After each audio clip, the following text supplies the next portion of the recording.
نحمدہ ونصلی ونسلم علی رسول النبی الکریم۔ ناظرین السلام علیکم ورحمۃ اللہ وبرکاتہ۔ لاکھوں کروڑوں بے شمار درود و سلام اس ہستی پہ جو وجہ تخلیق کائنات ہے۔ آج 29 صفر المظفر 24 اگست میں اس وقت جب ویڈیو ریکارڈ کر رہا ہوں تو شام کا وقت ہے۔ انشاءاللہ ربیع الاول کی پہلی تاریخ مغرب کے بعد سے قوی امکان ہے کہ شروع ہو جائے گی۔ آج انشاءاللہ ہم پسند کی شادی کا وظیفہ آپ کی خدمت میں پیش کریں گے۔ اس کے ساتھ ساتھ یہ بھی ہمیشہ کہا کرتا ہوں کہ ہم خصوصی تعویذات پسند کی شادی کے لیے یا جن کی شادی نہ ہو رہی ہو ان کے لیے مختلف شہروں میں ڈاک کے ذریعے بھجواتے ہیں۔ اسی طرح بیرونی ممالک میں بھی DHL کے تھرو ہم بھجواتے ہیں۔ الحمدللہ آج تک تجربے کے مطابق ہزاروں گھر آباد ہو چکے ہیں، ہزاروں جوڑے بن چکے ہیں۔ جتنا زیادہ شادیوں کو فروغ ملے گا اتنا زیادہ برائی کم ہوگی، اس لیے نکاح کو فروغ دینا چاہیے، نکاح کو عام کرنا چاہیے۔ حضور نبی کریم صلی اللہ علیہ وسلم کے فرمان کا مفہوم بھی یہی ہے کہ نکاح کو عام کرو۔ اسی طرح فرمایا کہ یتیموں کو، مسکینوں کو کھانا کھلاؤ، اور فرمایا سلام کو بھی عام کرو۔ تو یہ مختلف احادیث کا مفہوم یہی ہے، خلاصہ یہی ہے کہ ان چیزوں کو عام کرنا چاہیے۔ مساکین کو کھانا نہیں کھلاتے، یتیموں کا خیال نہیں کرتے، سلام کا رواج بھی کم ہوتا جا رہا ہے۔ اسی طرح نکاح بھی مشکل ہو رہا ہے، بے حیائی برائی کو فروغ مل رہا ہے اس کی وجہ سے۔ تو ہمیں چاہیے کہ ہم اپنا حصہ ڈالیں کہ نکاح کو عام کیا جائے، نکاح کو فروغ دیا جائے، شادی کو پروموٹ کیا جائے۔ وظیفہ کیا ہے، کتنی تعداد میں پڑھنا ہے، کب پڑھنا ہے، آگے چل کے تفصیل بتاتا ہوں۔ ہمیشہ کی طرح درخواست کروں گا کہ آپ خود بھی قرآن کریم پڑھیں، اپنے بچوں کو بھی صحیح حروف کے ساتھ قرآن پڑھائیں۔ قرآن کریم کی ایک آیت مبارکہ کا پڑھنا 100 رکعت نفل پڑھنے سے زیادہ افضل ہے۔ علم کا ایک باب سیکھنا 1000 رکعت نفل پڑھنے سے زیادہ افضل ہے۔ اپنے بچوں کو قرآن کی خوب تعلیم دیجیے، یہ آپ کے لیے صدقہ جاریہ ہے۔ زندگی کا کچھ پتہ نہیں، اپنے بچوں کی تعلیم و تربیت پہ خوب توجہ دیں، ان کے لیے وقت نکالیں۔ آن لائن کلاسز کے لیے، علاج معالجہ کے لیے آپ ہم سے رابطہ کر سکتے ہیں۔ ہفتے کے 7 دن 24 گھنٹے ہماری بہترین اور معیاری سروس سے آپ فائدہ اٹھا سکتے ہیں۔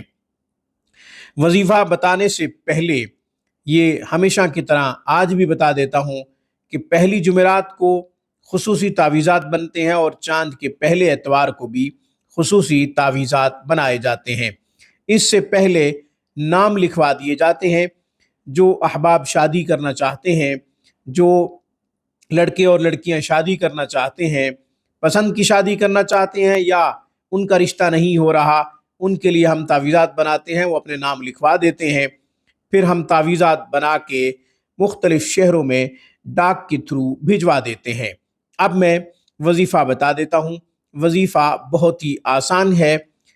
جو شخص چاہتا ہو کہ اس کی مرضی کے مطابق شادی ہو، جہاں شادی کرنا چاہتا ہے وہ اس قابل ہے کہ اس سے یہ شخص رشتہ کر سکے، مگر رکاوٹیں پیش آ رہی ہیں۔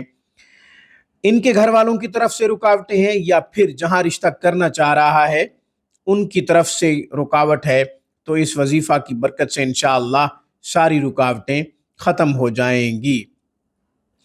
رشتہ کرنے سے پہلے رشتہ پسند کرنا اچھی بات ہے، مگر بات چیت کرنا، گھنٹوں بات کرنا فون پہ، یہ اچھی بات نہیں ہے۔ فوراً رشتہ بھیج دینا چاہیے۔ جو لڑکی پسند ہے اس کے گھر میں رشتہ ڈال دینا چاہیے۔ اسی طرح کوئی لڑکی کسی لڑکے کو پسند کرتی ہے تو اس کو بھی چاہیے کہ اس سے فوری رشتہ کر لے، نکاح کر لے، تاکہ ناجائز باتوں سے، ناجائز کاموں سے بچا جا سکے۔ اللہ تعالیٰ اپنا ڈر، اپنا خوف سب کو نصیب فرمائے، آمین ثم آمین۔ یا ستار العیوب، یا مسبب الاسباب، ایاک نعبد و ایاک نستعین، یا حی یا قیوم برحمتک استغیث یا ستار العیوب یا مسبب الاسباب ایاک نعبد و ایاک نستعین یا حی یا قیوم برحمتک استغیث۔ یہ کلمات بڑے خوبصورت کلمات ہیں۔ اے عیبوں پہ پردہ ڈالنے والے، اے مسبب الاسباب، اسباب کو موافقت میں تبدیل کرنے والے اللہ، ہم تیری عبادت کرتے ہیں اور تجھی سے مدد مانگتے ہیں۔ اے زندہ و قائم رہنے والے، تجھ سے ہی تیری رحمت کے طفیل التجا کر رہا ہوں۔ کیا خوبصورت کلمات ہیں۔ ان کو 313 دفعہ پڑھنا ہے بعد نماز عشاء، اول آخر 11 مرتبہ درود ابراہیمی پڑھ لے۔ پھر یہ کلمات جو میں نے ابھی آپ کے سامنے پڑھے ہیں، ان کو آپ 313 دفعہ پڑھ لیں۔ دعا کریں اللہ تعالیٰ سے، 2 رکعت نفل صلاۃ الحاجت کی بھی ضرور ادا کریں۔ اسی طرح یہی وظیفہ فجر کی نماز کے بعد بھی کریں۔ بلا ناغہ یہ وظیفہ کریں، تب تک کریں جب تک آپ کی مرضی پوری نہ ہو، تب تک یہ وظیفہ جاری رکھیں جب تک آپ کی منشا پوری نہ ہو۔ آپ کی پسند کی شادی کے لیے جب تک اسباب نہ پیدا ہو جائیں تب تک یہ وظیفہ جاری رکھیں، انشاءاللہ مخالف اسباب کو اللہ تعالیٰ موافقت میں ضرور تبدیل فرما دیں گے۔ یاد رکھیں، ماں باپ کو بھی چاہیے کہ جب کوئی بچہ یا بچی کہیں شادی کا کہیں تو اس کا مطلب یہ ہے کہ اس کے اندر ایمان سلامت ہے، اس کے اندر اللہ کا خوف ہے، اس کے اندر اللہ کا ڈر ہے، اس لیے وہ شادی کا کہہ رہا ہے، اس لیے وہ شادی کا کہہ رہی ہے۔ تو اپریشیٹ کرنا چاہیے، ان کو سراہنا چاہیے، بجائے رکاوٹ کھڑی کرنے کے ان کے لیے نکاح کے انتظامات کے لیے جو بھی رکاوٹیں ہیں ان کو آسانیوں میں تبدیل کرنا چاہیے اور معاونت کرنی چاہیے، مدد کرنی چاہیے۔ آج کی گفتگو میں بس اتنا ہی۔ اقول قولی ھذا واستغفر اللہ وآخر دعوانا ان الحمد للہ رب العالمین۔